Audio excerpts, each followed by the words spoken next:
इसको हम घटना चक्र पूर्वावलोकन से कंप्लीट कर रहे हैं। यदि फ्रेंड्स आपको वीडियो यूज़फुल लगे पूरा वीडियो देखने के बाद, तो वीडियो को लाइक कीजिए, कमेंट कीजिए, चैनल को सब्सक्राइब कीजिए और अपने प्यारे प्यारे फ्रेंड्स के साथ वीडियो को शेयर कीजिए। चलिए स्टार्ट करते हैं। पहला क्वेश्चन है, गौतम बुद्ध हैं, उनका जन्म कब हुआ था? तो इनका जन्म हमने सबसे पहले पढ़ा था 563 ईसा पूर्व हुआ था। गौतम बुद्ध का जन्म कपिलवस्तु के निकट लुम्बिनी में 563 ईसा पूर्व हुआ था। इनके पिता शुद्धोधन शाक गण के प्रधान थे तथा माता देवी कोलीय गणराज्य कोलीय वंश की कन्या थी। 29 वर्ष की अवस्था में इन्होंने घर त्याग कर दिया था, जिसने बौद्ध ग्रंथ में महाविनिष्क्रमण कहा जाता है। बुद्ध के जीवन की किस घटना को महाविनिष्क्रमण के रूप में जाना जाता है? तो उनके गृह त्याग को, है ना। तो इनके गृह त्याग को क्या कहा जाता है? महाविनिष्क्रमण कहा जाता है। गौतम बुद्ध की माँ किस वंश से थी? तो जो माता है उनकी, वह कोलीय वंश से थी। कोलीय वंश से इनका संबंध था। बुद्ध का जन्म कहाँ पे हुआ था? तो इनका जन्म हुआ था लुम्बिनी में। शाक्य कुल में हुए थे ये, इसलिए शाक्य मुनि कहलाते हैं। निम्नलिखित में से कौन सा नाम बुद्ध का नाम है? तो इनको शाक्य मुनि कहा जाता था। पार्थ नहीं, इनमें से कोई नहीं। गौतम बुद्ध के बचपन का नाम था सिद्धार्थ। इन्हें शाक्य मुनि तथागत नामों से जाना जाता है। आदि गुरु शंकराचार्य को प्रच्छन्न बुद्ध या छपा हुआ बुद्ध मार्गी कहा गया है। पार्थ, प्रच्छन्न, मिहिर, गुणाकेश भगवान बुद्ध के अन्य नाम नहीं हैं और जो कि विकल्प में दिए गए थे। निम्नलिखित में से किस राजवंश के अभिलेख से इस परंपरा का समर्थन होता है कि लुम्बिनी शाक्य मुनि बुद्ध का जन्म स्थान है? तो किसने बताया गया है? तो जो मौर्य ग्रंथ हैं, मौर्य परंपरा है, इनके अकॉर्डिंग बताया गया है लुम्बिनी में ही शाक्य मुनि में भगवान बुद्ध का जन्म हुआ था। मौर्य वंशी शासक अशोक के रोमनदेही अभिलेख से सूचना मिलती है कि शाक्य मुनि बुद्ध का जन्म लुम्बिनी में हुआ था। इस अभिलेख के अनुसार अशोक राज अभिषेक के 20 वर्ष बाद यहाँ आए थे। उसने उस स्थान की पूजा की थी जहाँ पर शाक्य मुनि बुद्ध का जन्म हुआ था। साथ ही इस अभिलेख में लुम्बिनी के बुद्ध के जन्म स्थान होने के कारण इससे कर छूट प्रदान करने की घोषणा कर दी थी। निम्नलिखित में से कौन से एक अशोक के अभिलेख इस परंपरा की पुष्टि करते हैं कि गौतम बुद्ध का जन्म लुम्बिनी में हुआ था? कौन सा है? रोमनदेही अभिलेख है, जो कि 20वें वर्ष ये गए थे अशोक और उसको कर मुक्त कर दिया था क्षेत्र को। निम्नलिखित में से किस राजा के अभिलेख से सूचना मिलती है कि शाक्य मुनि बुद्ध का जन्म लुम्बिनी से हुआ था? तो यह अशोक के अभिलेख से ज्ञात होता है, रोमनदेही अभिलेख से। महात्मा बुद्ध का महापरिनिर्वाण कहाँ पे हुआ था? तो महापरिनिर्वाण इनका हुआ था कुशीनगर में। मतलब देह त्यागने की जो विधि है उसको क्या कहा गया है? महापरिनिर्वाण कहा गया है। और ये प्रक्रिया कुशीनगर में हुई थी।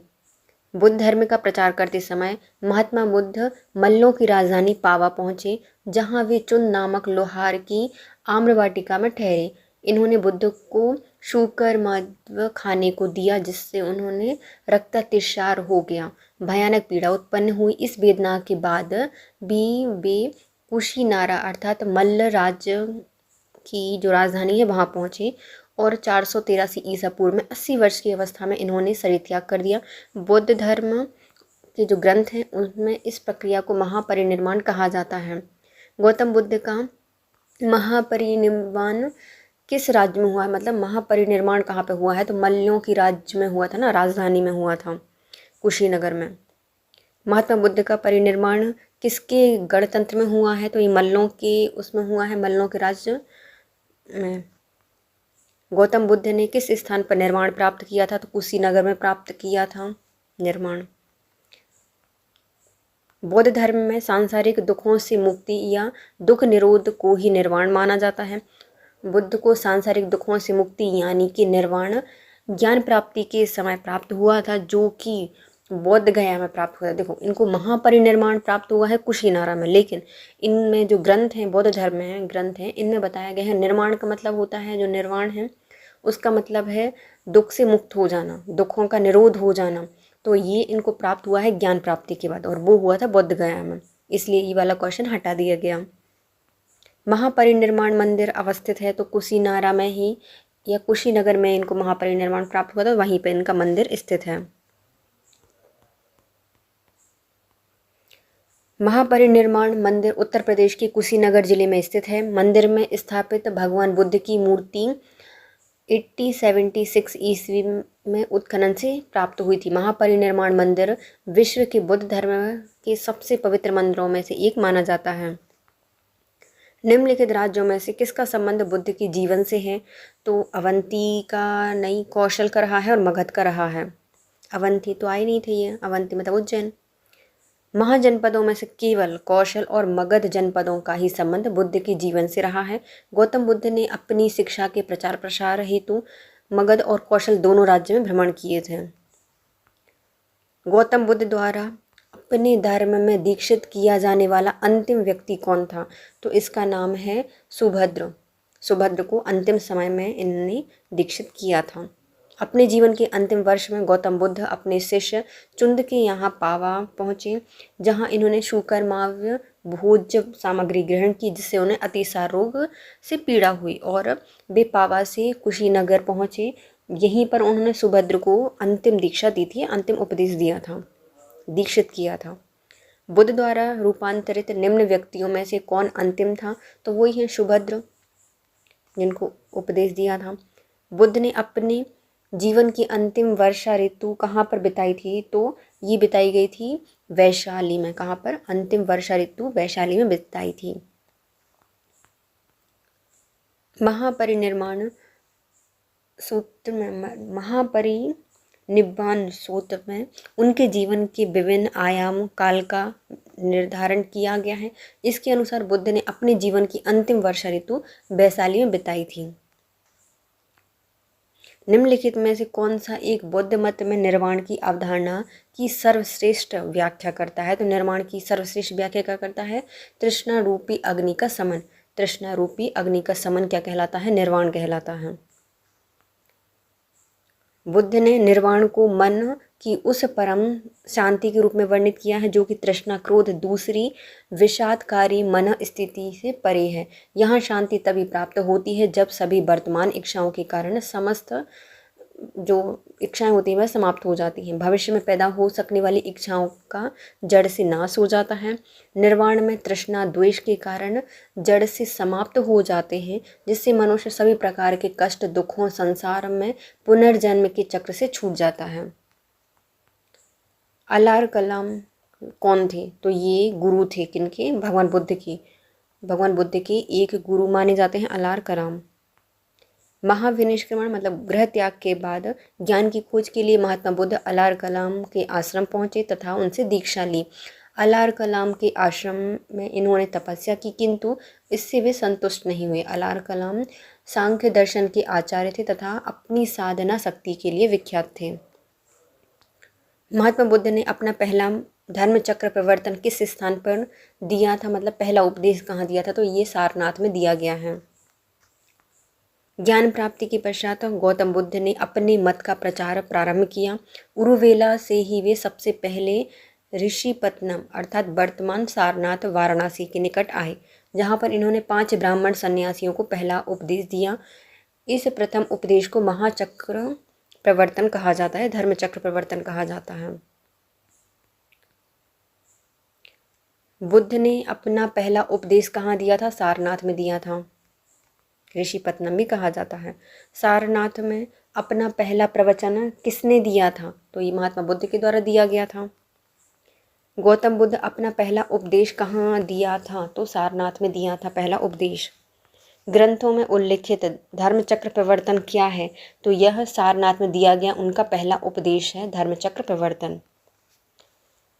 धर्मचक्र प्रवर्तन किया गया था सारनाथ में भगवान बुद्ध के द्वारा। बुद्ध ने सर्वाधिक उपदेश कहाँ दिए हैं? सबसे ज़्यादा उपदेश दिए हैं श्रावस्ती में। नॉर्मल सी बस्ती बन गई श्रावस्ती। भगवान बुद्ध ने सबसे अधिक शिष्य कौशल राज्य में हुए हैं तथा वहाँ की राजधानी श्रावस्ती में ही इन्होंने सबसे ज़्यादा उपदेश दिए हैं। बौद्ध कौशाम्बी किसके राजकाल में आए थे? तो कौशाम्बी गए थे उदयन के राज्यकाल में, उदम कर रहे थे तो पहुँच गए ये उनको सुधारने। गौतम बुद्ध वत्सराज उदयन के शासनकाल में कौशाम्बी आए थे। यहाँ इन्होंने 9वां विश्राम लिया था। उदयन ने पिंडोला भरद्वाज के प्रभाव से भगवान बुद्ध बनने के बाद घोषिताराम विहार भिक्षु संघ को दान दिया था।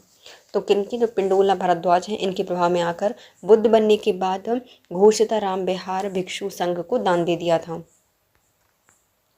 बुद्ध की मृत्यु के पश्चात प्रथम बौद्ध संगीति की अध्यक्षता किसने की थी? तो ये महाकश्यप द्वारा की गई है। प्रथम बौद्ध संगीति, प्रथम बुद्ध परिषद बुद्ध की मृत्यु के तत्काल बाद राजगृह की सप्तपर्णी गुफा में हुआ था। इस समय मगध का शासक अजातशत्रु था। इस संगीति की अध्यक्षता महाकश्यप ने की है तथा इसमें बुद्ध के प्रमुख शिष्य आनंद और उपाली भी उपस्थित थे। इन्होंने बुद्ध की शिक्षा का संकलन हुआ था, जिन्हें सुक्त और विनय नामक 2 पिटिकाओं में विभाजित कर दिया गया। आनंद और उपाली क्रमशः धर्म और विनय के प्रमाण माने जाते हैं। प्रथम बौद्ध परिषद का संचालन किसने किया था? तो यह महाकश्यप के द्वारा किया गया था। सप्तपर्णी गुफा कहाँ पर है? तो जो सप्तपर्णी गुफा है वह राजगृह में स्थित है और उस समय शासक था अजातशत्रु। भगवान बुद्ध के महापरिनिर्वाण के बाद पहली बौद्ध संगीति कहाँ हुई थी? राजगृह में हुई थी पहली बौद्ध संगीति, राजगृह में। कश्मीर में कनिष्क के शासनकाल में जो बौद्ध संगीति आयोजित की गई थी उसकी अध्यक्षता किसने की थी? तो इसकी अध्यक्षता की गई थी वसुमित्र के द्वारा। बुद्ध धर्म की चौथी संगीति कुषाण शासक कनिष्क के राजकाल में हुई थी, कश्मीर के कुंडलवन में। इसकी अध्यक्षता वसुमित्र ने की थी और उपाध्यक्ष थे अश्वघोष। इस सभा में महासंघिकों का वर्चस्व था। यहाँ बुद्ध ग्रंथों के कठिन अंशों पर सम्यक विचार किया गया था। प्रत्येक पिटिका पर भाष्य लिखे गए थे। विभाषा शास्त्र नामक टीकाओं में संकलित किया गया था। इसी समय भगवान बुद्ध धर्म में हीनयान और महायान नामक 2 स्पष्ट संप्रदायों में विभक्त हो गया था। भगवान बुद्ध का बुद्ध धर्म की महायान शाखा औपचारिक रूप से किसके शासनकाल में प्रकट हुई थी? तो ये हुई थी कनिष्क के शासनकाल में। मतलब कनिष्क के समय जब चौथी बौद्ध संगीति कराई गई थी तभी हीनयान शाखा और महायान शाखा रूप दिखे थे औपचारिक रूप। कनिष्क के शासनकाल में बुद्ध सभा किस नगर में आयोजित की गई थी? तो इसको कश्मीर में आयोजित किया गया था। किस शासक के शासनकाल में चौथी बौद्ध संगीति का आयोजन किया गया था? तो यह कनिष्क के समय आयोजित की गई थी। चौथी बौद्ध संगीति परिषद कहाँ पर हुई है? तो यह कनिष्क के समय में हुई थी, कश्मीर में। निम्नलिखित में से किस शासक ने चौथी बौद्ध संगीति कश्मीर में आयोजित कराई थी? तो इसका नाम है कनिष्क। निम्नलिखित पर विचार कीजिए। बुद्ध के देवोत्तरोपण, दूसरा बोधिसत्व के पथ पर चलना, तीसरा मूर्ति उपासना और अनुष्ठान करना, ये सब विशेषताएं हैं किनकी? महायान बौद्ध मत की। तो तीनों ही सही हैं। तो जो महायान शाखा है बौद्ध धर्म की, वह बौद्ध में देवतत्रोपण मानते हैं, बोधिसत्व के पथ पर चलते हैं और मूर्ति उपासना और अनुष्ठान करते हैं। महायान बौद्ध मत बुद्ध की लोक उत्तर सत्ता और देवत्व में विश्वास रखती है। बुद्ध के अनेक अवतारों और रूपों में विश्वास करता है। साथ ही यह बोधित्व के मार्ग पर चलने वाले को बोधिसत्व कहा जाता है, जो सभी मनुष्यों की मुक्ति में सहायता करते हैं। बोधिसत्व के पथ पर चलना इस मत के अनुकरणीय कहलाते हैं। हिंदू धर्म के प्रभाव से बुद्ध में देवत्व के आरोपण के साथ ही अनुष्ठान, मूर्ति पूजा महायान की प्रमुख पद्धति थी। अर्थात तीनों ही वचन क्या हो जाएंगे? सत्य हो जाएंगे। निम्नलिखित चारों स्थान पर बुद्ध संगीति का सही क्रम बताना है। सबसे पहली हुई थी राजगृह में, फिर हुई है दूसरी वैशाली में, तीसरी पाटलिपुत्र में अशोक के समय और चौथी हुई थी कुंडलवन कश्मीर में कनिष्क के समय। प्रथम बौद्ध संगीति भगवान बुद्ध की मृत्यु के तत्काल बाद मगध नरेश अजातशत्रु के शासनकाल में राजगृह या राजगीर में सप्तपर्णी गुफा में संपन्न की गई थी। दूसरी जो बौद्ध संगीति है वह कालाशोक के शासनकाल में भगवान बुद्ध की मृत्यु के 100 वर्ष बाद वैशाली में आयोजित की गई। तीसरी बौद्ध संगीति सम्राट अशोक के शासनकाल में पाटलिपुत्र में आयोजित की गई। मोगलीपुत्र तीस्थ इसके अध्यक्ष थे। चौथी बौद्ध संगीति कनिष्क के शासनकाल में कुंडलवन कश्मीर में संपन्न की गई। इसकी अध्यक्षता वसुमित्र और उपाध्यक्ष अश्वघोष थी। दूसरी बौद्ध संगीति का आयोजन कहाँ पे किया गया था? दूसरी बौद्ध संगीति बुलाई गई थी वैशाली में, भगवान बुद्ध की मृत्यु के 100 वर्ष बाद। तीसरी बौद्ध संगीति का सभा स्थल क्या है? तो पाटलिपुत्र में बुलाई गई थी अशोक के समय। प्रथम बौद्ध संगीति का आयोजन कहाँ पे किया गया था? या उस समय शासक कौन था? अजातशत्रु शासक थे और यह राजगृह में आयोजित की गई थी। निम्नलिखित में से किस नगर में प्रथम बौद्ध सभा आयोजित की गई थी? राजगृह में और अजातशत्रु के शासनकाल में। निम्नलिखित में से किस शासक ने दूसरी बौद्ध सभा का आयोजन किया था? तो इसका आयोजन किया गया था कालाशोक के समय और दूसरी वैशाली में। बुद्ध की जीवन की 4 प्रमुख घटनाएं और उनसे संबंधित जो 4 स्थान हैं उनका वर्णन करना है। तो पहले जन्म कहाँ पे हुआ था भगवान बुद्ध का? तो लुम्बिनी में हुआ था। ज्ञान की प्राप्ति हुई थी बुद्ध गया में। पहला प्रवचन दिया था सारनाथ में और निधन हुआ था कुशीनगर में। देखो, भगवान बुद्ध का जन्म 563 ईसा पूर्व कपिलवस्तु के समीप लुम्बिनी में हुआ था। बुद्ध गया में वैशाख पूर्णिमा की रात को उन्हें ज्ञान प्राप्त हुआ। काशी के ऋषिपत्नम सारनाथ में इन्हें प्रथम उपदेश धर्मचक्र प्रवर्तन दिया था। कुशीनारा में उनका निधन हुआ था, जिसे बुद्ध साहित्य में महापरिनिर्वाण कहा जाता है।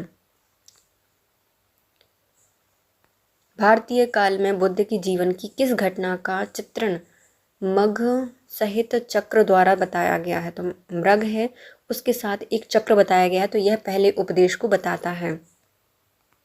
भारतीय कला में बुद्ध की जीवन के प्रथम उपदेश का चित्रण मृग सहित चक्र द्वारा बताया गया है।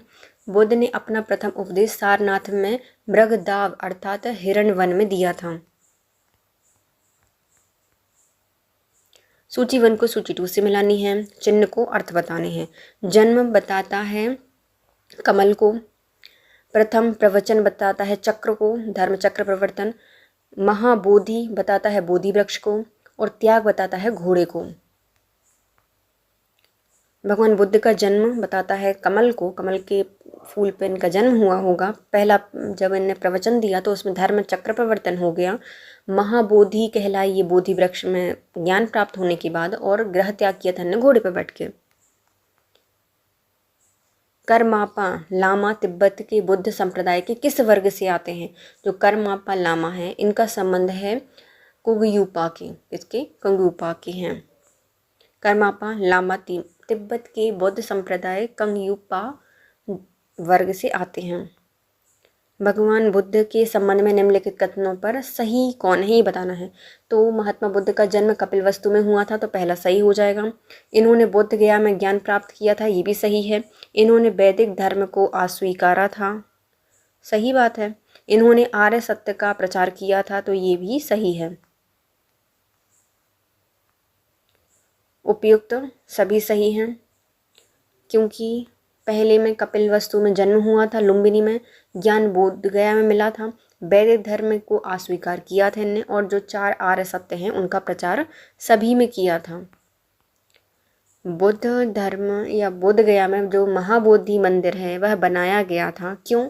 क्योंकि यहाँ पर भगवान बुद्ध को ज्ञान प्राप्त हुआ था। बुद्ध गया में 6 वर्ष की साधना के पश्चात 35 वर्ष की आयु में महात्मा बुद्ध को वैशाख पूर्णिमा की रात को एक पीपल के वृक्ष के नीचे ज्ञान प्राप्त हुआ। बोध गया में बोधि वृक्ष अपने वंश की इस पीढ़ी का है, मतलब किस पीढ़ी का है? तो वह 5वीं पीढ़ी का है।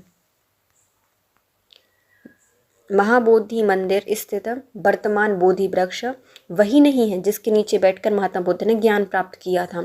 हैनसांग के अनुसार उस मूल वृक्ष को 7वीं शताब्दी में सम्राट शशांक ने नष्ट कर दिया था। वर्तमान वृक्ष जिसे हम देख सकते हैं वह 5वीं पीढ़ी का वृक्ष है, जिसे अलेक्जेंडर कनिंघम ने लगाया था। यह वृक्ष पूरी तरह से संरक्षित है और केवल इससे गिरी हुई पत्तियों को ही छूने और उठाने का अधिकार दिया गया है।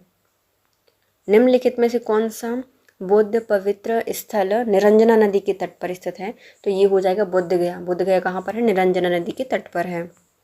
पवित्र बौद्ध स्थल बोध गया, जहाँ पर महात्मा बुद्ध को सर्वप्रथम ज्ञान प्राप्त हुआ था, निरंजन नदी के तट पर स्थित है। आधुनिक जो फल्गुन नदी है उसको ही पूर्व में निरंजना नदी कहा जाता था। यह नदी दो छोटी धाराओं निरंजना और मोहना से मिलकर बनी है। बुद्ध के उपदेश किससे संबंधित थे? तो जो भगवान बुद्ध के द्वारा उपदेश दिए गए थे वह हमारी आचरण की शुद्धता और पवित्रता से संबंधित थे। भगवान बुद्ध के उपदेश आचरण की पवित्रता शुद्धता से संबंधित थे। बुद्ध के उपदेशों में आत्मा संबंधी विवाद नहीं है। धार्मिक कर्मकांडों में बुद्ध ने आलोचना की है। जो धार्मिक कर्मकांड हैं उनकी आलोचना की गई है भगवान बुद्ध के द्वारा। निम्नलिखित में से कौन बुद्ध के जीवन काल में ही संघ प्रमुख होना चाहता था? तो ये हैं देवदत्त। इनके शायद कज़न वगैरह रहते हैं, ये चचेरे भाई हैं। देवदत्त भगवान बुद्ध के चचेरे भाई थे। यह पहले उनके अनुगत बने थे, फिर उनके विरोधी बन गए थे। यहाँ पर बुद्ध संघ से इन्होंने खुद को बुद्ध से हटा लिया था और स्वयं संघ के प्रधान बनना चाहते थे, किंतु इन्होंने इसको सफलता नहीं मिली। देवदत्त उसी दिन से संघ का प्रधान बनने की सोचने लगा था जब वह पहले पहले भिक्षु बना था। मतलब पहले भिक्षु बने और उन्होंने सोच लिया कि हम तो भैया सम्राट नहीं, भिक्षु भगवान बुद्ध बन जाएंगे पहले दिन से। गौतम बुद्ध ने अपनी मृत्यु के उपरांत बुद्ध संघ के नेतृत्व के लिए निम्नलिखित में से किसे नामांकित किया था? तो भगवान बुद्ध ने बोला कि यदि हमारी मृत्यु हो जाए तो कौन संघ का नेतृत्व करेगा? तो ये थे उपयुक्त में से कोई नहीं। कुशीनारा में मल्लों के सालवन में विश्राम के दौरान उनकी मृत्यु से पूर्व भगवान बुद्ध ने भिक्षुओं को निकट बुलाकर धर्म उपदेश दिया। आनंद, शायद तुम ऐसा सोचते होगे कि हमारे सत्ता चले गए हैं, अब हमारा सस्ता नहीं है। आनंद, ऐसा मत समझना। मैंने जो धर्म विनय किए हैं मेरे बाद वे ही तुम्हारे सस्ता होंगे। इस प्रकार स्पष्ट किया गया है कि भगवान बुद्ध ने अपनी मृत्यु के उपरांत बौद्ध संघ के नेतृत्व के लिए किसी को भी नामांकित नहीं किया था, बल्कि उनके उपदेश धर्म और विनय को ही मार्गदर्शक बताया था। सस्ता नहीं होंगे, रास्ता होंगे। तो इन्होंने क्या कहा होगा? आनंद से कहा होगा कि शायद तुम ऐसा सोचते होगे कि तुम हमारे रास्ते चले गए हैं, अब हमारा रास्ता नहीं है। आनंद, ऐसा मत समझना। मैंने जो धर्म विनय दिए हैं मेरे बाद वे ही तुम्हारे रास्ते होंगे। रास्ता होगा ना कि शास्ता। थोड़ी मिस्टेक हो गई होगी प्रिंट में। अष्टांग मार्ग की संकल्पना अंग है। तो जो अष्टांगिक मार्ग है किनका है? धर्मचक्र प्रवर्तन सूक्त की विषय वस्तु थी।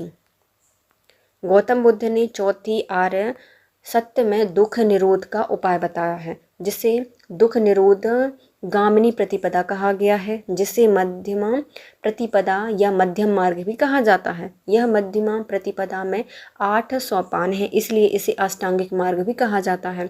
ये 8 सोपान सम्यक दृष्टि, सम्यक संकल्प, सम्यक वाक्य, सम्यक कामर्थ, सम्यक आजीव, सम्यक व्यायाम, सम्यक स्मृति, सम्यक समाधि है। अष्टांगिक मार्ग धर्मचक्र प्रवर्तन सूक्त की विषय वस्तु का अंग है।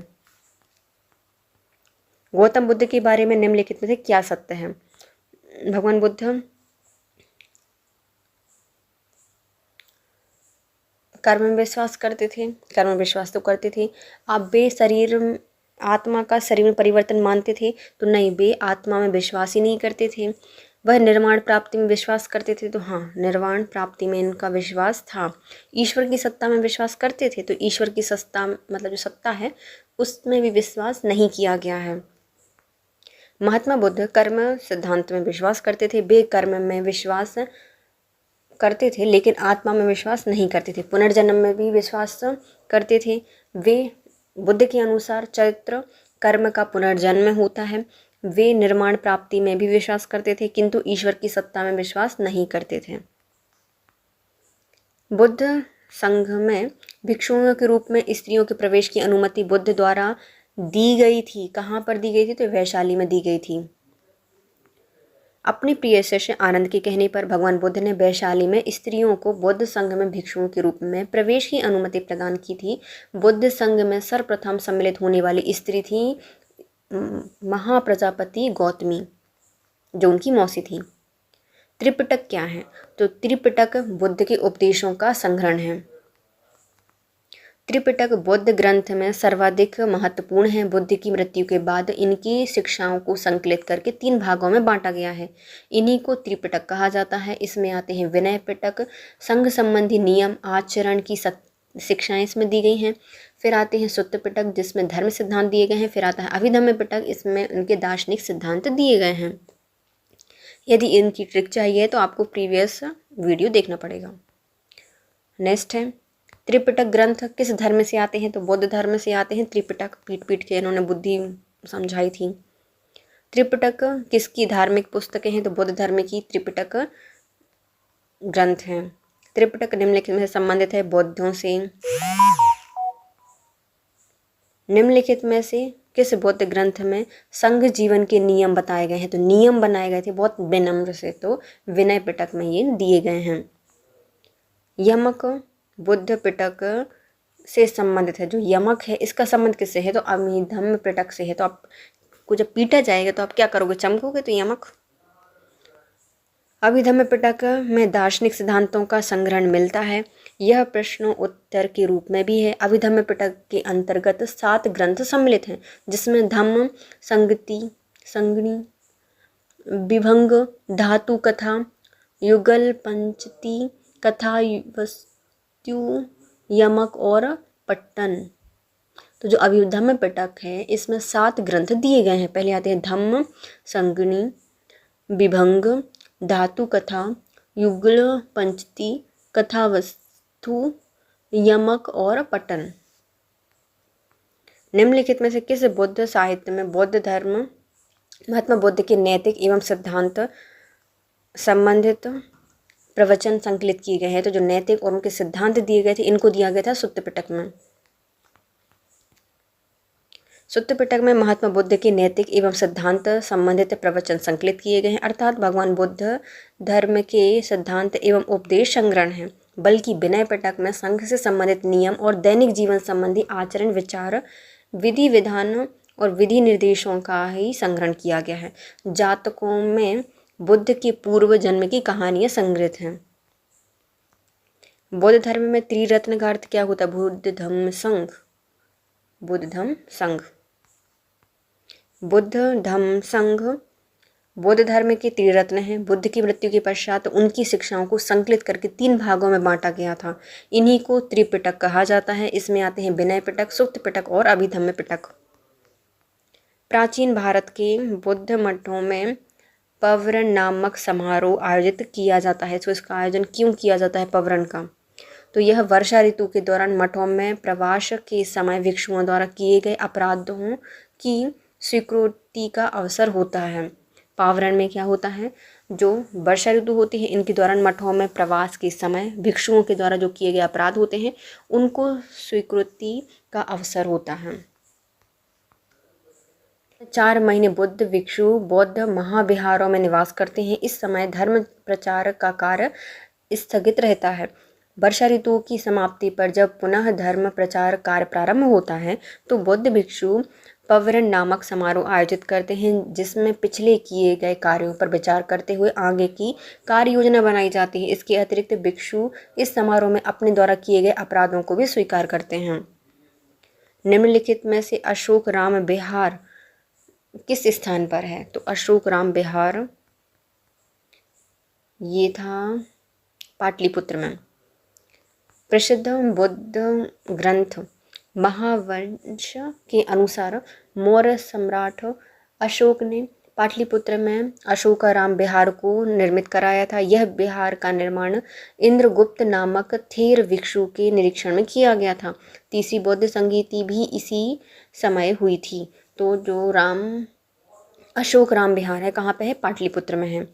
और इसका निर्माण किन के नेतृत्व में हुआ था, तो इंद्रगुप्त थेर भिक्षु के निरीक्षण में हुआ था। विश्व का सबसे ऊंचा कहा जाने वाला विश्व शांति स्तूप विहार कहाँ पर है, तो ये है राजगीर में। राज करता है सभी स्तूपों पर, तो विश्व शांति स्तूप कहाँ पर है, राजगीर में है। बिहार में राजगीर की पहाड़ी पर 400 मीटर की ऊंचाई पर स्थित शांति स्तूप विश्व का सबसे ऊंचा कहा जाने वाला विश्व शांति स्तूप है। बुद्ध की 80 फीट बड़ी प्रतिमा जो कि बोध गया में है निर्मित की गई थी, तो यह जापानियों के द्वारा बनाई गई थी। बुद्ध की 80 फीट की ऊंची बुद्ध गया में स्थित प्रतिमा लाल ग्रेनाइट और बलुई पत्थरों से निर्मित है। इसके निर्माण में 7 वर्ष का समय लगा था। यह प्रतिमा जापान के दाई जोकिया संप्रदाय के सहयोग द्वारा निर्मित की गई थी। किसने बनाई थी? दाई जोकिया संप्रदाय के द्वारा बनाई गई थी। सर्वप्रथम स्तूप शब्द कहाँ मिलता है? तो स्तूप का शब्द से पहले उल्लेख मिलता है ऋग्वेद में। सर्वप्रथम स्तूप शब्द का उल्लेख ऋग्वेद से प्राप्त होता है। इसके अतिरिक्त अथर्ववेद, वाजसनेयी संहिता, तैत्तिरीय ब्राह्मण संहिता, पंचविंश ब्राह्मण आदि ग्रंथों में स्तूप के संबंध में जानकारी मिलती है। स्तूप का शाब्दिक अर्थ होता है किसी वस्तु का ढेर। वह स्तूप स्थल जिसका संबंध भगवान बुद्ध के जीवन की किसी घटना से नहीं रहा है, वो कहाँ पर है? तो सारनाथ से है, बुद्ध गया से है, कुशीनारा में है। जबकि जो सांची है उसका भगवान के जीवन से की किसी भी घटना से संबंध नहीं है, क्योंकि भगवान बुद्ध सांची कभी आए नहीं थे। बुद्ध गया का स्तूप स्थल बुद्ध के ज्ञान प्राप्ति, सारनाथ धर्मचक्र प्रवर्तन, कुशीनारा या कुशीनगर भगवान बुद्ध की मृत्यु से संबंधित है। जबकि सांची बुद्ध के जीवन की किसी भी विशेष घटना से संबंधित नहीं है। निम्नलिखित स्तूपों का सही तथ्यिक जो क्रम है, कालानुक्रम है, वो बताने हैं। चलो हम देखते हैं। इनका क्वेश्चन हटा दिया था, आंसर नहीं दिया गया है ना। भरोत एवं सांची की स्तूप की स्थापना मौर्य शासक अशोक के शासनकाल में हुई थी। कुछ ऐतिहासिक स्रोत धम्मेक स्तूप का निर्माण भी अशोक के शासनकाल में ही मानते हैं। अमरावती स्तूप का निर्माण सातवाहन के समय हुआ था। भरहुत, सांची और धम्मेक स्तूप के निर्माण क्रमशः संभव नहीं है।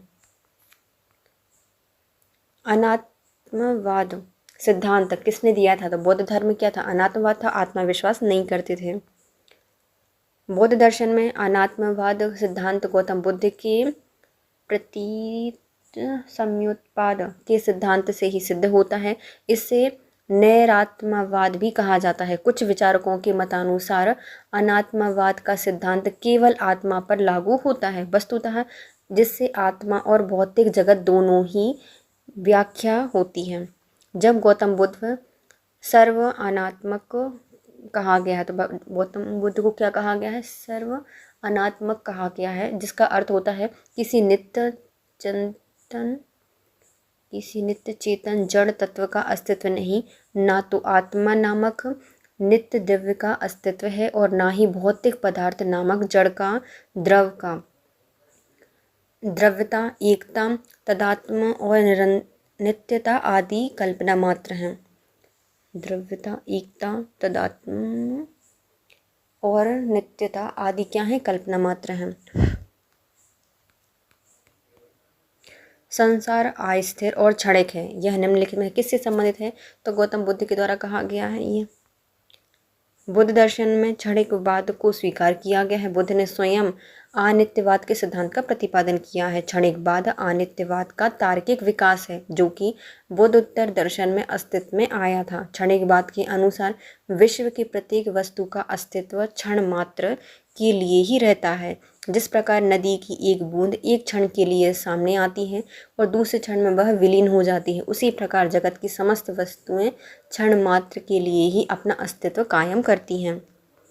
निम्नलिखित में से किसे एशिया की ज्योतिपुंज के तौर पर जाना जाता है? तो गौतम बुद्ध को जाना जाता है।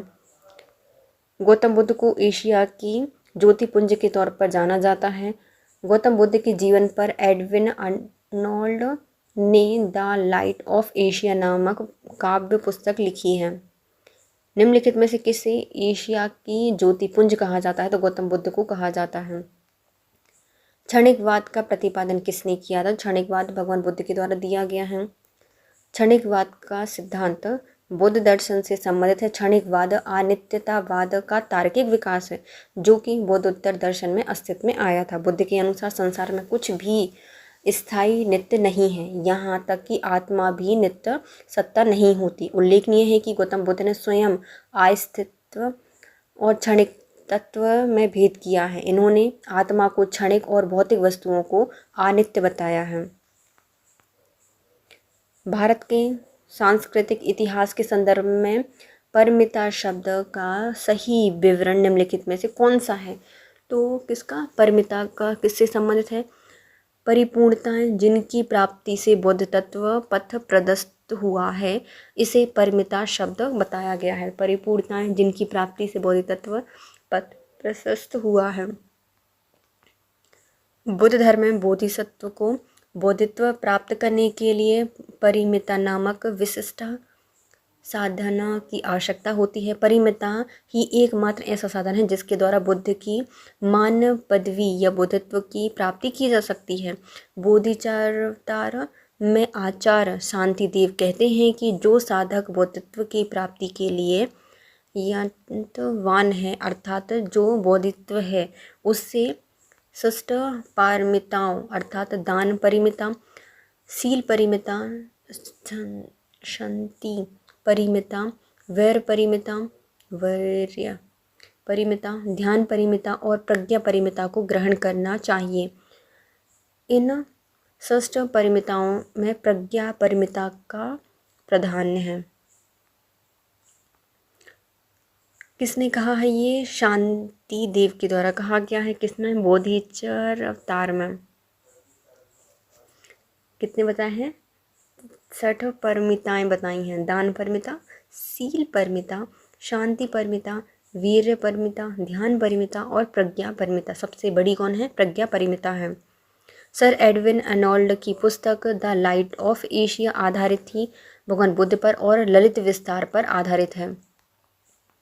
सर एडवर्ड अर्नोल्ड की पुस्तक द लाइट ऑफ एशिया पुस्तक ललित विस्तार की विषय वस्तु पर आधारित है। इस पुस्तक का प्रकाशन 1879 में लंदन में किया गया था। बौद्ध धर्म में महायान और हीनयान संप्रदाय में सर्वाधिक मौलिक अंतर निम्नलिखित में से कौन सा है? तो इन मौलिक अंतर है इनकी देवी देवताओं की पूजा। बौद्ध धर्म के हीनयान और महायान संप्रदायों में सबसे ज़्यादा मौलिक अंतर देवी देवताओं की पूजा में है। हीनयान में बुद्ध को एक महान पुरुष माना गया है, जबकि महायान शाखा में इन्हें देवता माना जाता है और उनकी पूजा की जाती है। इन्हीं के साथ ही अनेक बोधिसत्व में भी पूजा की जाती है। गौतम बुद्ध को एक देवता का स्थान किस राजा के युग में प्राप्त हुआ था? तो कनिष्क के समय पर हीनयान और महायान दोनों शाखाएं आई थी, तो इसी समय इनको देवता के रूप में पूजा जाने लगा। कनिष्क के शासनकाल में संपन्न चौथी बौद्ध संगीति में बौद्ध धर्म हीनयान महायान दोनों में स्पष्ट एवं स्वतंत्र संप्रदायों में विभक्त हो गया था। महायान शाखा में बुद्ध को देवता माना गया है, इनकी पूजा की जाने लगी है। इसी प्रकार कनिष्क के काल में ही बुद्ध धर्म की महायान शाखा के तहत गौतम बुद्ध को एक देवता का स्थान प्राप्त हुआ था। भारत में पहले जिस मानव प्रतिमाओं की पूजा की जाती थी वह कौन सी थी? तो बुद्ध की ऐसी पहली प्रतिमा है जिसमें पूजा की गई है, वह भगवान बुद्ध की है। भारत में सबसे पहले बुद्ध की प्रतिमा की पूजा की गई। बुद्ध धर्म की महायान शाखा के अनुयायियों ने सर्वप्रथम बुद्ध मूर्ति स्थापित करके उनकी पूजा प्रारंभ की थी। देश में निम्नलिखित में से किसने मूर्ति पूजा की नींव रखी है? तो वो है बुद्ध धर्म ने। उपयुक्त सर्वप्रथम मूर्ति पूजा की नींव बुद्धों के द्वारा रखी गई थी। महायानियों ने सर्वप्रथम बुद्ध की प्रतिमा स्थापित करके पूजा प्रारंभ की थी। गांधार शैली की मूर्ति कला में बुद्ध के सारनाथ में हुए प्रथम धर्मोपदेश से संबद्ध प्रवचन मुद्रा का नाम क्या है? तो इसे धर्मचक्र कहा गया है। धर्मचक्र मुद्रा। गांधार शैली की मूर्ति कला में बुद्ध के सारनाथ में हुए प्रथम धर्मोपदेश में जो संबद्ध प्रवचन मुद्रा है उसे क्या कहा गया है? धर्मचक्र मुद्रा कहा गया है। गांधार कला की उत्पत्ति का स्रोत एशिया माइनर एवं हेलेनिस्टिक कला है। इस शैली की कला का प्रमुख विषय महात्मा बुद्ध की जीवन चरित्र है। इनके अंतर्गत बुद्ध की धर्मचक्र मुद्रा, ध्यान मुद्रा, अभय मुद्रा और वर्ध मुद्रा आदि मूर्तियों का निर्माण किया गया है। कौन कौन सी? धर्मचक्र मुद्रा, ध्यान मुद्रा, अभय मुद्रा और वर्ध मुद्रा। बुद्ध की खड़ी प्रतिमा निम्नलिखित में से किस काल में बनाई गई थी? तो ये बनाई गई है कुषाण काल में। कब बनाई गई? कुषाण काल में बनाई गई है खड़ी प्रतिमा। कुषाण काल में ही गंधार एवं मथुरा कला शैली के तहत बुद्ध एवं बोधिसत्व की बहुसंख्यक मूर्तियों की बैठी खड़ी स्थिति में निर्माण किए गए थे। मूर्तियों की V.S. अग्रवाल के मतानुसार सर्वप्रथम मथुरा में ही बुद्ध मूर्ति का निर्माण हुआ था, जहां इसके लिए पर्याप्त आधार था। ह्वेनसांग के विवरण के अनुसार बुद्ध की प्रथम प्रतिमा कौशाम्बी में बनी थी, परंतु अनेक विद्वान महात्मा बुद्ध की प्रथम प्रतिमा का निर्माण का श्रेय गांधार कला को देते हैं। यह निश्चित तौर पर यह नहीं कहा जा सकता कि बुद्ध की प्रतिमा कहाँ बनी थी। बुद्ध की प्राचीनतम प्रतिमा किस शैली में बनी थी? वो बनी है गांधार शैली में। उपयुक्त में से कोई नहीं। क्यों? गांधार और मथुरा कला दोनों में बनी थी। उपयुक्त में से कोई नहीं। भगवान बुद्ध की मूर्ति कभी कभी एक हस्त मुद्रा युक्त दिखाई देती है, जिससे भूमि स्पर्श मुद्रा भी कहा जाता है। यह किसका प्रतीक है? तो यह मार में प्रलोभन के बावजूद अपनी शुचिता और शुद्धता का साक्षी होने के लिए बुद्ध का धरती आह्वान है। भगवान बुद्ध की भूमि स्पर्श मुद्रा से तात्पर्य है अपने तप की शुचिता और निरंतरता को बनाए रखने से। भगवान बुद्ध की भूमि स्पर्श मुद्रा मार या कामदेव के प्रलोभनों के बावजूद अपनी शुचिता और शुद्धता पर या शुद्धता का साक्षी होने के लिए बुद्ध का धरती का आह्वान को प्रदर्शित करती है। भूमि स्पर्श मुद्रा की सारनाथ बुद्ध मूर्ति का संबंध किससे है? तो यह गुप्त काल से संबंधित। जो सारनाथ में गुप्त मूर्ति है बुद्ध की, वह गुप्त काल से संबंधित, तो इसलिए गुप्त करके गड़ा दी गई थी, छुपा दी गई थी।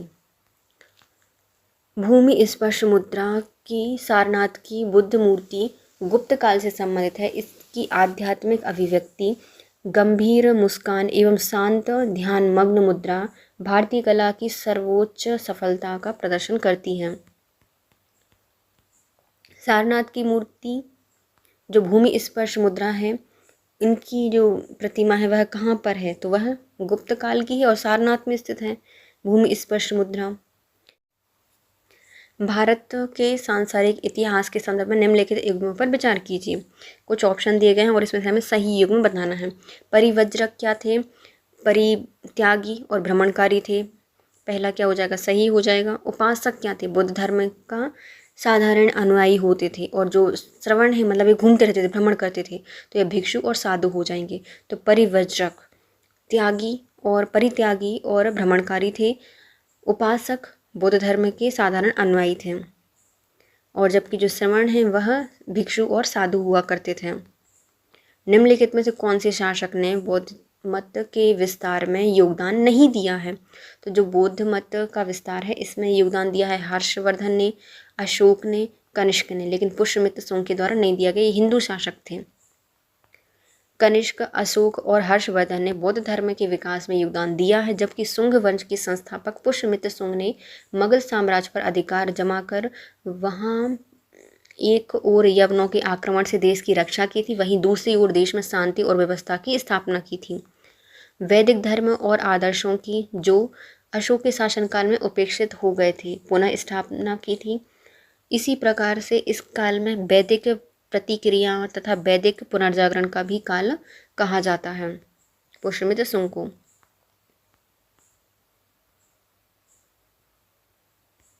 निम्नलिखित कथन पर विचार कीजिए। कथन और कारण दिए गए हैं। कुशीनगर मल्ल राज्य की राजधानी थी, तो पहला सही हो जाएगा। महात्मा बुद्ध का परिनिर्माण कुशीनगर में हुआ था, ये भी सही हो जाएगा, लेकिन इसका यह सही स्पष्टीकरण नहीं करता। दोनों अलग अलग, दोनों सही हैं, है ना। बौद्ध ग्रंथ अंगुत्तर निकाय में वर्णित षोडश महाजनपदों में मल्ल एक महाजनपद था, और इसका एक संघराज था जिसमें पावा या पडरौना और कुशीनगर या कश्या मल्ल गणराज्य की जुड़वा राजधानी थी। महात्मा बुद्ध को महापरिनिर्वाण कुशीनगर में प्राप्त हुआ था। निम्नलिखित में से कौन सा सुमेलित है? लोथल, इसका संबंध है किससे? तो प्राचीन गोदीवाड़ा है हड़प्पा सभ्यता से। सारनाथ में भगवान बुद्ध ने पहला उपदेश दिया था। राजगिर में भगवान बुद्ध का सिंह स्तंभ शीर्ष है, तो ये गलत हो जाएगा। नालंदा भगवान बुद्ध अभिगम का महान पीठ है, तो ये भी सही है। तो पहला, दूसरा, चौथा सही है। देखो, सैंधव पुरातत्व स्थल लोथल गुजरात में गोदीवाड़ा के विशेष अवशेष यहाँ पर प्राप्त हुए हैं। सारनाथ वाराणसी में है। महात्मा बुद्ध ने अपना प्रथम धर्म उपदेश धर्मचक्र प्रवर्तन यहाँ पे दिया था। नालंदा बौद्ध अभिगम का महान पीठ है। यहाँ कुमारगुप्त प्रथम के शासनकाल में विश्वविद्यालय स्थापित की गई थी। अशोक का सिंह स्तंभ शीर्ष राजगृह में नहीं बल्कि सारनाथ में है। महायान बौद्ध धर्म में बोधिसत्व अवलोकितेश्वर को किस अन्य नाम से जाना जाता है? तो अवतार लिया था इन्हें, है ना, तो पद्मपाणि के नाम से जाना जाता है। तो अवलोकितेश्वर को क्या कहा जाता है? पद्मपाणि कहा गया है। बौद्ध दर्शन में यह माना गया है कि बोधिसत्व में अवलोकितेश्वर की स्थिति महिमा मंडित है। उन लोगों ने यह निश्चय किया था कि वे तब तक बुद्ध नहीं बनेंगे जब तक कि सभी मनुष्य को निर्माण नहीं प्राप्त हो जाता। वस्तुतः बौद्ध धर्म में हिंदू धर्म का प्रभाव परिलक्षित होता गया और अवलोकितेश्वर नारायण या पद्मपाणि विष्णु का ही एक नाम था। भारत के धार्मिक इतिहास के संदर्भ में निम्नलिखित कथनों पर विचार कीजिए। स्थविरवादी महायान बौद्ध धर्म से संबंधित थे। स्थविरवादी महायान से तो नहीं थे, तो पहला गलत हो जाएगा। फिर लोकितेश्वरवादी संप्रदाय बौद्ध धर्म के महासांघिक संप्रदाय की एक शाखा थी, ये सही है। तो जो लोकितेश्वरवादी संप्रदाय था वह बौद्ध धर्म की महासांघिक संप्रदाय से आया था। महासांघिकों द्वारा बुद्ध की देवतारोपण ने महायान बौद्ध धर्म को प्रोत्साहित किया था, तो ये भी सही है, देवताओं को मानते थे महायान वाले। परंपरा नियम में आस्था रखने वालों का संप्रदाय स्थविर और थेरावादी कहलाया था। स्थविर बौद्ध धर्म के हीनयान शाखा से संबंधित है। इनका नेतृत्व महाकच्छायन ने किया था। परिवर्तन के साथ नियम को स्वीकार करने वालों का संप्रदाय महासांघिक कहलाया। इसका नेतृत्व महाकश्यप ने किया था। लोकितेश्वरवादी संप्रदाय बौद्ध धर्म की महासांघिक संप्रदाय की एक शाखा है। बौद्ध धर्म में लोकित्वरवाद है, इसका निकाय 18 निकायों में से एक था। भारतीय इतिहास के संदर्भ में निम्नलिखित में से कौन भावी बुद्ध है जो संसार की रक्षा हेतु अवतरित होंगे? तो इन्हें कहा गया है मैत्रेय। क्या इनका अवतार होगा? ये मैत्रेय हैं। बौद्ध मान्यताओं के अनुसार मैत्रेय संस्कृत का एक बोधिसत्व है जो कि पृथ्वी पर भविष्य में अवतरित होंगे और बोधित्व को प्राप्त करेंगे और विशुद्ध धर्म की शिक्षा देंगे। मैत्रेय के अवतरण की भविष्यवाणी ऐसे समय के लिए की गई है जब इस लोक में अनैतिकता और अनाचार इतना बढ़ जाएगा कि मानव जीवन असुरक्षित होता दिखेगा। सुरक्षा के लिए लोग इधर उधर भटकेंगे, सर्वत्र त्राही त्राही मच जाएगी और मानव जीवन संघर्षमय बनता दिखेगा। ऐसे आपातकाल में बोधित्व मैत्रेय इस भूतल पर भविष्य के बुद्ध के रूप में अवतार लेंगे। वह पुनः बुद्ध धर्म की संस्थापना करेंगे, सभी मानव को सुख, शांति और समृद्धि प्रदान करेंगे। भारत के धार्मिक इतिहास के संदर्भ में कथनों पर विचार कीजिए। पहला, बोधित्व बौद्ध मत के हीनयान संप्रदाय की केंद्रीय संकल्पना है। बोधित्व अपने प्रबोध के मार्ग पर बढ़ता हुआ करुणामय है। तो पहला तो गलत है कि बोधित्व है वह बौद्ध मत के हीनयान संप्रदाय की केंद्रीय संकल्पना नहीं थी। दूसरा, बोधित्व अपने प्रबोध के मार्ग पर बढ़ता हुआ करुणामय है, तो ये सही है, सबकी सेवा करना बताता है, सबका साथ देना, सबको शांति, सुख, सुविधा बताते हैं। बोधिसत्व समस्त संचेतन प्राणियों को उनके प्रबोध के मार्ग पर चलने में सहायता करने के लिए स्वयं की निर्माण प्राप्ति निलंबित करता है, तो ये भी सही है। तो बोधित्व समस्त सचेतन प्राणियों को उनके प्रबोध के मार्ग पर चलने में सहायता करने के लिए स्वयं की निर्वाण प्राप्ति निलंबित या विलंबित करता है, तो ये सही है। बोधिसत्व बौद्ध मत के महायान संप्रदाय का आदर्श है और केंद्रीय संकल्पना है, न कि हीनयान की। बौद्ध धर्म में बोधिसत्व सत्व के लिए, प्रबुद्ध शिक्षा के लिए को कहा गया है। पारंपरिक रूप से महान दया से प्रेरित बोधिचित्त जनित सभी संवेदनाशील प्राणियों के लाभ के लिए सहज इच्छा से बोधितत्व प्राप्त करने वाले को बोधिसत्व माना जाता है। 10 परिमिताओं का पूर्ण पालन करने वाला बोधिसत्व कहलाता है। बुद्ध बनना ही बोधिसत्व के जीवन की पराकाष्ठा है। बुद्ध धर्म का अंतिम लक्ष्य संपूर्ण मानव समाज से दुख का अंत है। बुद्ध धर्म के अनुसार 4 आर्य सत्य हैं। पहला आता है दुख, दूसरा दुख समुदाय, तीसरा दुख का निरोध, चौथा दुख निरोध का मार्ग। 4 हैं। बौद्ध धर्म के अनुयायियों के लिए अष्टांगिक मार्ग के अनुसार जीवन जीकर अज्ञानता एवं दुख से मुक्ति और निर्वाण पाने की कोशिश करते हैं। अष्टांगिक मार्ग से, जैसे मध्यम मार्ग कहा जाता है। बोधिसत्व पद्मपाणि का चित्र सर्वाधिक प्रसिद्ध है और प्रायः चित्रित चित्रकारी हैं, जो कि कौन है, तो वह अजंता में की गई थी। जो बोधिसत्व की पद्मपाणि चित्र है वह कहाँ पर है, अजंता में है। गुफा संख्या 1 की बोधिसत्व पद्मपाणि का चित्र अजंता चित्रकला की श्रेष्ठ कलाकृतियों में से एक है। इसे 6ठी शताब्दी ईस्वी के अंत में निष्पादित किया गया था। चित्र में बोधिसत्व पद्मपाणि राष्ट्रीय शैली में एक नीलम जड़ित मुकुट पहनकर बैठे हुए हैं। इसमें लंबे काले बाल मनोहारी रूप में झुके हुए हैं। रमणीय रीति से अलंकृत यह आकृति आदमकद से भी बड़ी है, जिससे उनके दाहिनी हाथ में कुछ कुछ रुके हुए तथा कमल के पुष्प को पकड़े हुए दर्शाया गया है। हीनयान अवस्था का विशालतम और सर्वाधिक विस्तृत शैलकृत चैत्य गृह स्थित है। कहाँ पर, तो कार्ले में स्थित है। तो हीनयान अवस्था का विशालतम सर्वाधिक विकसित शैलकृत कहाँ पर है, तो यह कार्ले में है।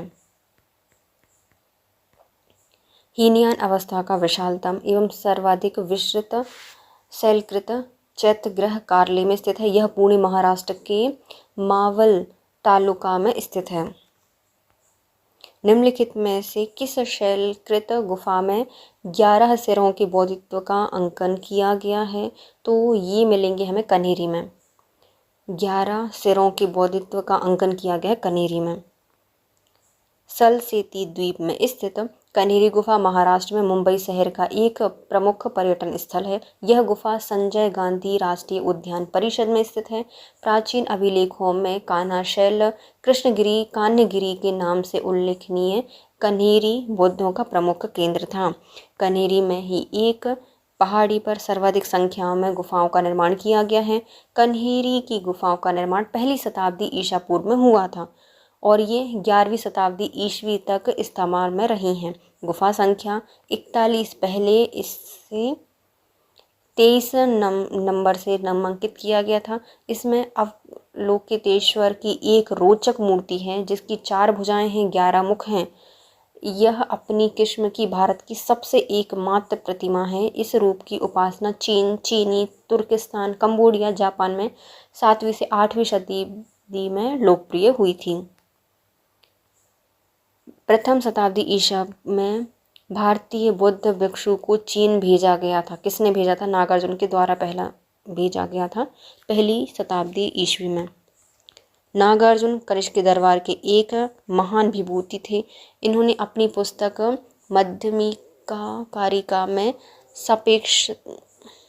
सापेक्षता सिद्धांत को प्रस्तुत किया है। चीनी मान्यता के अनुसार नागार्जुन ने चीन की यात्रा कर वहाँ पर बौद्ध भिक्षुओं प्रदान किए थे प्रचार करने के लिए, है ना। शून्यता के सिद्धांत का सर्वप्रथम प्रतिपादन करने वाले बौद्ध दार्शनिक का नाम क्या है, तो इनका नाम है नागार्जुन। माध्यमिक एवं शून्यवाद मत के प्रतिपादक या प्रवर्तक रहे हैं नागार्जुन। इनकी प्रसिद्ध पुस्तक का नाम है माध्यमिक कारिका। इसे सापेक्षतावाद भी कहा जाता है, जिसके अनुसार प्रत्येक वस्तु किसी न किसी कारण से उत्पन्न हुई है और वह उन पर निर्भर है। नागार्जुन ने प्रतीत समुपाद को भी शून्यता कहा है। नागार्जुन किस बौद्ध संप्रदाय से संबंधित है, तो इनका संबंध है माध्यमिक से। बौद्ध शिक्षा का केंद्र क्या था, तो जो विक्रमशिला है वह एक विश्वविद्यालय थी, बौद्ध शिक्षा का केंद्र। प्राचीन काल में बौद्ध शिक्षा के प्रमुख 3 केंद्र थे, नालंदा, वल्लभी और विक्रमशिला।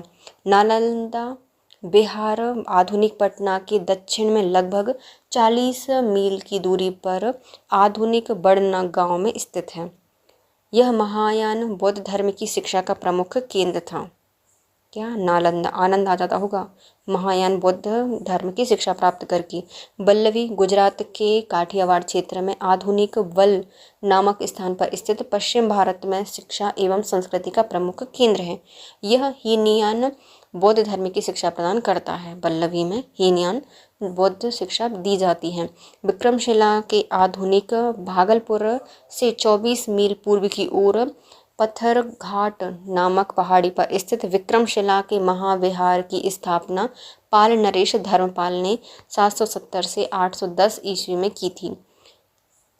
इसने यहाँ मंदिर एवं मठ भी बनवाए थे। वाराणसी हिंदू संस्कृति धार्मिक शिक्षा का प्रमुख केंद्र था। गिरनार गुजरात के जूनागढ़ जिले में स्थित है। बुद्ध के समय में उज्जैन अवंती राज्य की राजधानी थी। वल्लभी विश्वविद्यालय कहाँ पर है? तो जो वल्लभी है यह स्थित है गुजरात में। कहाँ पर स्थित है? गुजरात में स्थित है वल्लभी। नालंदा विश्वविद्यालय के संस्थापन का युग क्या है? तो नालंदा विश्वविद्यालय है, इसको स्थापित किया गया था गुप्त काल में। नालंदा एक विख्यात बौद्ध पीठ या विश्वविद्यालय है। यह बिहार में राजगीर के निकट स्थित है। 5वीं शताब्दी के मध्य गुप्तों के समय में नालंदा विश्वविद्यालय अस्तित्व में आया था। सर्वप्रथम कुमारगुप्त प्रथम ने नालंदा बौद्ध विहार को दान दिया था। बाद में बुद्धगुप्त, तथागत गुप्त और वलादित्य नामक गुप्त शासकों ने भी बिहार दान में दिए थे। नालंदा विश्वविद्यालय के संस्थापक कौन थे? तो इनका नाम है कुमारगुप्त प्रथम। हैंसंग के अनुसार नालंदा विश्वविद्यालय का संस्थापक शाकदित्य था, जिसने बौद्ध धर्म के त्रिरत्नों के प्रति महती श्रद्धा के कारण इसकी स्थापना कराई थी। शाकादित्य की पहचान कुमारगुप्त प्रथम, जो कि 415 से 455 ईस्वी में रहे हैं, की जाती है। इनकी प्रसिद्ध उपाधि थी महेंद्रादित्य। नालंदा विश्वविद्यालय किस लिए प्रसिद्ध था? तो यह बुद्ध धर्म की शिक्षा देता था, दर्शन देता था। बुद्ध धर्म दर्शन के लिए प्रसिद्ध था। नालंदा विश्वविद्यालय बौद्ध धर्म दर्शन के अध्ययन के लिए विश्व प्रसिद्ध था। उसी के अध्ययन के लिए चीनी यात्री हैंसोंग यहाँ पर आया था। हैंसोंग।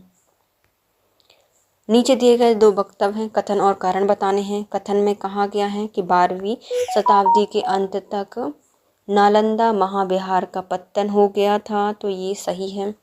दूसरा क्या कहता है? महाविहार को राजकीय प्रश्रय मिलना बंद हो गया था। उपरोक्त दोनों वक्तव्य के संदर्भ में सही कौन सा है? तो ये भी सही है, दूसरा भी, कि महाविहार को राजकीय प्रश्रय मिलना बंद हो गया था और सही व्याख्या भी करता है, इसलिए बंद हो गए थे बाद में जाके। नालंदा के एक विस्तृत विद्यापीठ बौद्ध पीठ विश्वविद्यालय है। यह दक्षिणी बिहार के राजगीर, जो कि वर्तमान में राजगृह है, वहाँ पर स्थित है। 5वीं शताब्दी के मध्य में गुप्तों के समय में नालंदा स्थित विश्वविद्यालय अस्तित्व में आया। 6ठी शताब्दी में भारत में तंत्रवाद का विकास हो गया। पाल शासक धर्मपाल ने विक्रमशिला विश्वविद्यालय की स्थापना की। आगे पाल शासकों ने तंत्रवाद की शिक्षा पर केंद्रित विक्रमशिला को अधिक महत्व दिया और नालंदा उपेक्षाकृत होने लगा। 12वीं शताब्दी के अंत तक इसका क्रमिक पतन होना स्टार्ट हो गया और बाद में बख्तियार खिलजी द्वारा इसे जलाना प्रारंभ करके नष्ट कर दिया गया। इसी तरह से नालंदा के पतन में राजकीय प्रश्रय का अभाव भी एक कारण माना जाता है। नव नालंदा महाविहार किसके लिए विख्यात है? तो ये जाना जाता है पाली अनुसंधान संस्थान के लिए। नव नालंदा महाविहार बौद्ध अध्ययन का आधुनिक केंद्र है, जिसे बिहार सरकार ने 1951 में नालंदा में स्थापित किया था। इस केंद्र में बौद्ध और पाली अनुसंधान संस्थान किए जाते हैं। यहाँ बड़ी संख्या में श्रीलंका, जापान, कोरिया, तिब्बत, भूटान आदि देशों से पाली और बौद्ध अध्ययन पर अनुसंधान हेतु विद्यार्थी आते हैं। निम्नलिखित में से कौन बौद्ध धर्म और जैन धर्म दोनों में समान रूप से विद्यमान है? दोनों को जानते हैं। तो पहले आ जाएंगे वेद, प्रमाण के प्रति अनास्था थी इनकी, वेदों को नहीं मानते थे, ये प्रमाणित नहीं थे क्योंकि कर्मकांड को जो फलवत्ता है उसका निषेध किया गया है। प्राणी की हित का निषेध, अहिंसा पर बल दिया गया है, ये भी सही है। और तप और भोग की अति परिहार ये नहीं किया गया है। तो कौन कौन से दोनों में ही समान है बौद्ध और जैन धर्म में? तो वेद प्रमाणता के प्रति अनास्था थी, कर्मकांडों की फलवत्त का निषेध करते हैं, प्राणी की हिंसा का निषेध अर्थात अहिंसा को बल दिया गया है। तप, आत्म दमन और भोग की अति का परिहार और मध्यम मार्ग का अनुसरण केवल बौद्ध धर्म में बताया गया है, जैन धर्म में नहीं बताया गया है। जबकि वेदों की प्रमाणता के प्रति इनकी अनास्था थी, कर्मकांडों की फलवत्ता का निषेध किया गया है, प्राणियों की हिंसा का निषेध दोनों धर्मों में किया गया है। प्राचीन भारतीय इतिहास के संदर्भ में निम्नलिखित में से कौन सा बौद्ध धर्म और जैन धर्म दोनों में समान रूप से देखा जाता है? तप और भोग के प्रति प्रतिहार था, तो ये गलत हो जाएगा। ये सिर्फ जैनों में था, ना कि बौद्ध में, मतलब बौद्ध में था लेकिन जैन इसको नहीं मानते थे। वेद प्रमाण के प्रति अनास्था थी, तो सही हो जाएगा। कर्मकांडों के प्रति फलवत्ता का निषेध था, तो ये भी सही हो जाएगा। सिर्फ दूसरा और तीसरा सही है। निम्नलिखित में कौन सी बात बौद्ध धर्म और जैन धर्म में समान नहीं है? तो अहिंसा दोनों में थी, वेदों के प्रति उदासीनता थी, रीति रिवाजों की अस्वीकृति थी, लेकिन आत्मदमन नहीं बताया गया। दोनों नहीं सोचते थे सही। भगवान बुद्ध ने निम्नलिखित 4 आर्य सत्यों का प्रतिपादन किया है, नीचे दिए गए कुछ हैं उनका सही क्रम बताना है। तो दुख है पहला सही है, फिर दुख का कारण भी होता है, दुख का निरोध होगा, यदि दुख है तो तीसरा हो जाएगा, और दुख निरोध का मार्ग भी होगा चौथा। सी सबसे लास्ट में आएगा, है ना। संबोधि में भगवान बुद्ध के द्वारा प्रतीत समुत्पाद के सिद्धांत का बोध हुआ और इस कार्य कारण सिद्धांत को इन्होंने संपूर्ण जगत पर लागू किया। सर्वप्रथम इन्होंने जिन 4 आर्य सत्यों का उपदेश दिया था वे इस प्रकार हैं। दुख, संसार में सर्वत्र दुख है, जीवन दुखों और कष्टों से पूर्ण है। दूसरा, दुख समुदाय, प्रत्येक वस्तु का कोई न कोई कारण अवश्य होता है, अतः दुख का भी कारण है। दुख निरोध, दुख का अंत संभव है। दुख निरोध गामिनी प्रतिपदा, दुख की मूल अविद्या के विनाश का उपाय अष्टांगिक मार्ग है। बुद्ध और जैन दोनों ही धर्म विश्वास करते थे किस पर? कर्म और पुनर्जन्म के सिद्धांत सही हैं, पहले ही सही होगा। भगवान बुद्ध और महावीर दोनों ही 6ठी शताब्दी ईसा पूर्व की धार्मिक क्रांति के अग्रदूत थे। इन दोनों ने ही वैदिक कर्मकांडों और वेदों की अपौरुषता का समान रूप से विरोध किया था। अहिंसा और सदाचार पर दोनों ने बल दिया था और दोनों ही कर्मवाद पुनर्जन्म में विश्वास करते थे।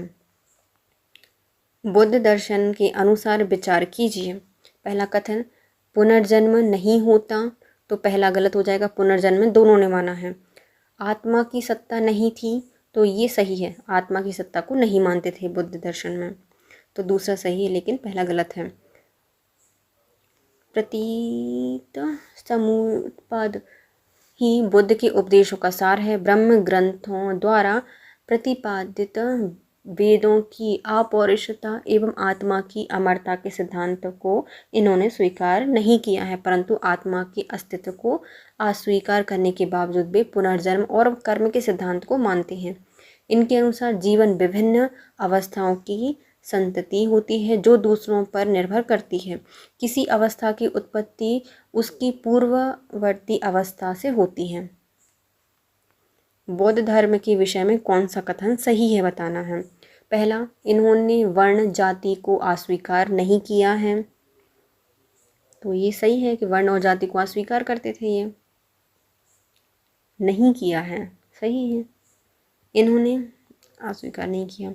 इन्होंने ब्राह्मण वर्ग की सर्वोच्च सामाजिक कोटि को चुनौती दी थी, तो ये भी सही है। इन्होंने कुछ एक शिल्पों को निम्न माना है, तो ये भी सही है, इनको तीनों ही सही थे। इन्होंने वर्ण जाति को अस्वीकार नहीं किया, ब्राह्मण वर्ण की सर्वोच्चता को सर्वाधिक चुनौती दी थी और कुछ एक शिल्पों को इन्होंने निम्न माना था। बौद्ध धर्म में वर्ण व्यवस्था को स्वीकार तो किया गया है, लेकिन उनसे ब्राह्मण वर्ण की सर्वोच्च सामाजिक स्थिति को स्वीकार नहीं किया है। बौद्ध धर्म में कुछ शिल्पों को निम्न माना गया है। बौद्ध धर्म के विस्तार के कारण सम्मिलित थी। बौद्ध धर्म में क्या था? धर्म की सादगी थी, दलितों के लिए विशेष अपील की गई थी, धर्म की मिशनरी भावना थी, स्थानीय भाषा का प्रयोग किया गया था क्योंकि उस समय संस्कृत ज़्यादा चल रही थी तो स्थानीय भाषा का इन्होंने प्रयोग किया था। दार्शनिकों द्वारा वैदिक भावना की दृढ़ता थी, तो ये गलत है, ज़्यादा सदृढ़ता नहीं थी दार्शनिकों की। तो पहले 4 सही हो जाएंगे। बौद्ध धर्म की सादगी, दलितों के लिए विशेष अपील, मिशनरी भावना तथा स्थानीय भाषा का प्रयोग बौद्ध धर्म को विस्तार के प्रमुख कारणों में सम्मिलित करता है, जबकि जो दार्शनिक हैं उनके द्वारा वैदिक भावना की सदृढ़ता इसमें शामिल नहीं की गई थी। आरंभिक मध्ययुगीन समय में बौद्ध धर्म का पतन किन कारणों से हुआ था, ये बताइए।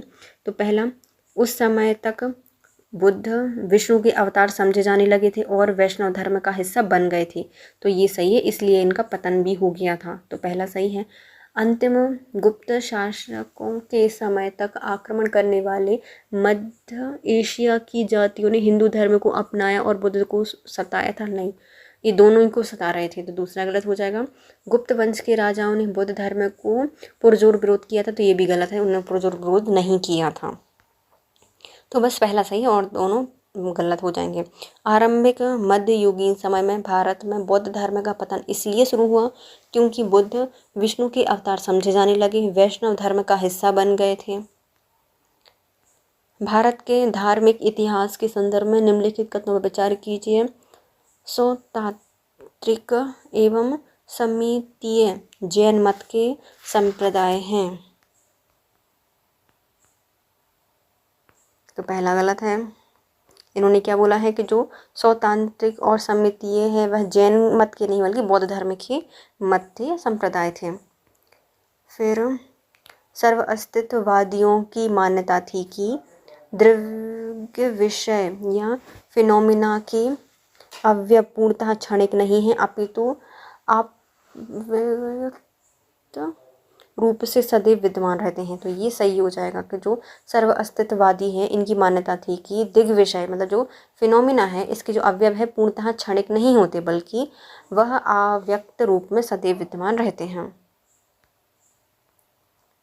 सौतांत्रिक और समितीय जैन मत की नहीं अपितु बौद्ध मत के संप्रदाय हैं। अस्तित्ववाद में 3 शब्द शवम, अस्ति और बाद, शवम, अस्थि और बाद है। सब मतलब सभी तत्व, अस्ति अर्थात इस प्रकार तीसरी बौद्ध संगीति में जिन भिक्षुओं ने सभी तत्वों का अस्तित्व सभी कालों में स्वीकार किया था वे संगीति छोड़कर कश्मीर चले गए थे और सर्वस्तिवाद कहलाए थे। कनिष्क के काल में चौथी बौद्ध संगीति कश्मीर में श्रावस्तिवादियों द्वारा ही आयोजित की गई थी। अब इसका प्रभाव लगभग पूरे भारत में फैल गया है।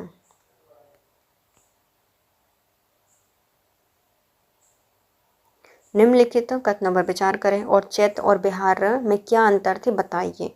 तो चैत्य बिहार पूजा मतलब बिहार पूजा स्थल थे जबकि चैत्य भिक्षुओं का निवास स्थान थे, तो पहला गलत हो जाएगा। चैत्य में पूजा की जाती थी जबकि बिहार में निवास किया जाता था, तो दूसरा सही है। चैत्य का शाब्दिक अर्थ होता है चिंता संबंधी, तो चिंता अपन पूजा से हटाएंगे। शवदाह के पश्चात बचे हुए अवशेष को भूमि में गाड़कर उनके ऊपर जो समाधियां बनाई जाती थी उन्हीं को प्रारंभ में चैत्य और बाद में स्तूप कहा गया। इन समाधियों में महापुरुषों की धातु अवशेष सुरक्षित रखे जाते थे, अतः चैत्य उपासना के केंद्र बन गए थे। कालांतर में बौद्ध ने इन्हीं की अपनी साधना का केंद्र माना और जो चैत्यगृह हैं उनके समीप ही भिक्षुओं के रहने के लिए आवास बनाए गए थे जिन्हें बिहार कहा गया।